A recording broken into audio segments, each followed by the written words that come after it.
Salve, torcedor Cruz Maltino! Tô chegando com mais um informativo do dia no canal Detetives Vascaínos. Canal esse que aos pouquinhos vai crescendo na plataforma, mas ainda precisamos muito da sua moral.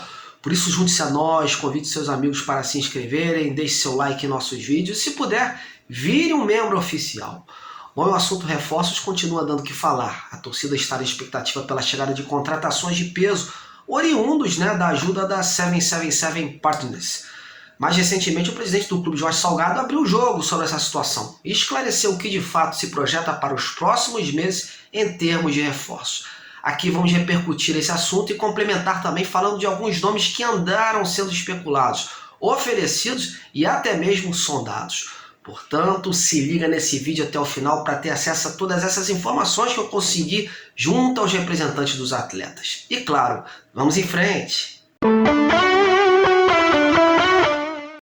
Após mais uma eliminação do ano, o Vasco começa a projetar as suas forças para a Série B. E dentro do clube o objetivo é não repetir o mesmo filme do ano passado, onde o departamento de futebol cometeu uma sucessão de erros que levaram ao Vasco permanecer na segunda divisão e escapar então do acesso para a Série A. Só que a convicção de todos, leia-se torcedores e críticos do futebol, que o time ainda não é o ideal para encarar a Série B e subir. Precisa sim ser reforçado, mas com peças de qualidade, daquelas que cheguem, vistam a camisa e façam a diferença dentro de campo. O Vasco hoje carece de bons laterais, mais um meia criativo, atacante de lado e, quiçá, um centroavante para fazer sombra ao Raniel. Pois é, mas a expectativa da torcida era que, com o empréstimo de 70 milhões de reais feito pela 777 Partners, o clube disponibilizasse uma parte para eventual reforço. Porém, ontem, numa entrevista para o GE, o presidente do clube, o Jorge Salgado, jogou meio que uma ducha fria nessa perspectiva, ao afirmar que o clube não pretende usar parte do empréstimo para trazer jogadores nas próximas semanas.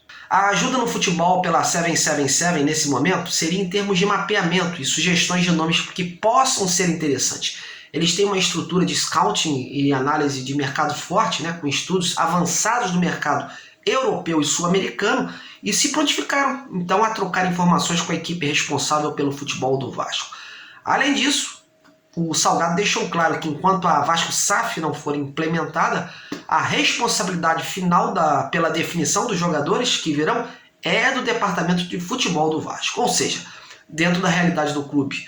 Hoje, durante a eleição do novo presidente da CBF, o Jorge Salgado foi perguntado pelos colegas jornalistas sobre a situação dos reforços do Vasco e reafirmou que os novos contratados chegarão com os recursos próprios do clube. Confira aí. A gente está reforçando continuamente o time, A gente tem uma programação lá de reforços, a gente está olhando o mercado, a gente está pontualmente trazendo jogadores, vamos continuar a fazer isso, mas até a assinatura do contrato a gente vai fazer isso com os recursos que a gente tem. Mais adiante, com os recursos da SAF, e a gente também vai para uma outra, digamos assim, um outro patamar de reforço. Meus amigos, e por falar em reforços, vários e vários nomes continuam sendo especulados, muitas sondagens e oferecimentos. Mas até que ponto está essa situação? Pensando nisso, resolvi buscar hoje contato com os representantes de alguns jogadores que foram cogitados, para nos passar um panorama se o negócio andou ou não caminhou. Vamos começar com o atacante Paulinho Mocelin. O atleta foi um dos primeiros sondados pelo Vasco em janeiro, informação que eu trouxe aqui em primeira mão. O Vasco procurou o staff do atleta buscando mais detalhes, porém naquela ocasião o jogador já tinha fechado um empréstimo com o São Bernardo. O seu representante sempre falou que após o fim do Paulistão uma coisa seria decidida, e ontem o São Bernardo se despediu do Paulistão, ao ser eliminado pelo São Paulo. Hoje procurei novamente um dos empresários do jogador, o João Ricardo Cel, e quis saber dele se o Vasco voltou a procurá-lo, demonstrando interesse no Mocelin. Segundo o agente, não teve mais procura. E sobre o próximo destino, alguma previsão de quando será definido isso? O empresário deixou claro que estão atuando nisso. Lembrando que Guarani e Bahia também têm interesse no atacante. Outro jogador que na semana passada eu revelei aqui que foi feita uma sondagem, um bom lateral direito da Portuguesa, o Watson, de 28 anos. Conforme apurei, o atleta vê com bons olhos uma transferência para o Gigante da Colina, porém a coisa ainda não fluiu. Hoje, num contato rápido pela tarde com seu representante, o mesmo me disse que segue tudo na mesma. Foi feita uma sondagem do Vasco, mas não teve evolução por hora. E por falar em lateral, recentemente o Vasco recebeu também um oferecimento de um jogador. Trata-se de Arthur, lateral esquerdo do Goiás. Porém, pelo que eu apurei hoje, o Vasco, num primeiro momento, não quis. Aproveitando o gancho do lateral esquerdo, hoje o Vasco anunciou a renovação contratual do garoto Riquelme até julho de 2026. Ele que sempre andou cotado por aí para ser vendido, para a Europa, ao que parece vai ficar mesmo no clube. Aos 19 anos, é mais uma motivação para o garoto tentar buscar a titularidade na equipe do Zé Ricardo, já que o atual titular, o Edmar, não vem correspondendo à altura.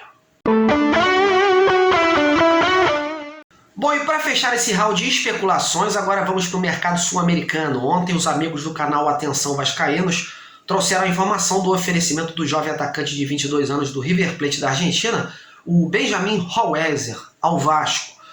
Hoje eu tive a oportunidade de conversar com o empresário dele, Carlos Espinosa. Muito gentil e solícito, o agente me revelou o seguinte: disse que há diferentes clubes brasileiros interessados no jogador e que já conta com muitas propostas formais. O negócio será fechado com um clube que oferecer melhores condições esportivas e econômicas. Sobre o Vasco, perguntei diretamente do clube Cruz Maltino, claro, Ele confirmou o interesse do Vasco no jogador. Segundo ele, houve um chamado do Vasco perguntando sobre as condições do negócio. Enfim, a situação de momento é essa. Veremos se tem desdobramento, Lembrando que o atacante argentino tem contrato com o River Plate, até junho desse ano. Ufa, meus amigos, muitas informações, não é mesmo? Mas aqui é assim, a busca incessante pela informação mais correta possível. A gente pode até errar, mas nunca vai ser por falta de tentativa.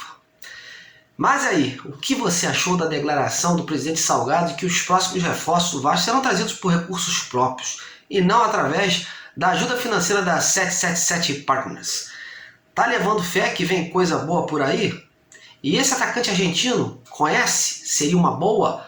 Bom, eu quero ouvir a sua opinião, é muito importante, eu gosto, eu leio um a um dos comentários que vocês me deixam aí embaixo do vídeo. E eu gostaria de ouvir vocês mais uma vez, porque o Vasco está precisando se reforçar à altura se não quiser passar perrengue, sufoco nessa Série B. O Vasco precisa subir mais do que nunca em 2023, está aí na elite do futebol brasileiro.